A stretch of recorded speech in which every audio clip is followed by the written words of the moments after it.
અમરેલી જિલ્લા આંગણવાડી વર્કરો દ્વારા કલેક્ટરને આવેદનપત્ર આપ્યું। અમરેલીના ગાંધીબાગમાં અમરેલી જિલ્લાની બહેનો એકઠી થઈને રેલી કાઢી કલેક્ટર કચેરીએ પહોંચી હતી। લઘુત્તમ વેતન તેમજ કાયમી કરવા તેમજ વિવિધ માંગણીઓને લઈને સૂત્રોચ્ચાર સાથે આવેદનપત્ર આપ્યું। અમરેલી કલેક્ટર કચેરીએ મોટી સંખ્યામાં આંગણવાડી વર્કરો કલેક્ટરને આવેદનપત્ર આપ્યું હતું। સૌરાષ્ટ્ર ન્યૂઝ જયેશ લીંબાણી, અમરેલી।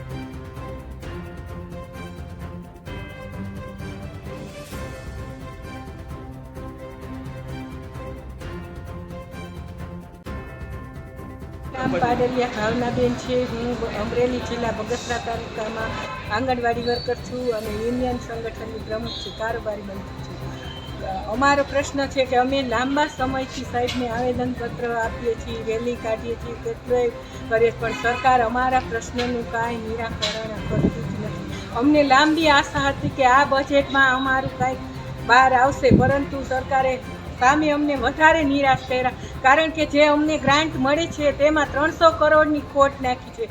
એટલે અમારે મસાલા બિલ તો શું, પણ અમને તો એવું લાગે છે કે અમારા પગાર પણ અડધેથી નહીં થાય, કારણ કે આપણી જરૂરિયાત કરતાં બજેટમાં ઘણો ઓછો અમને આપ્યું છે।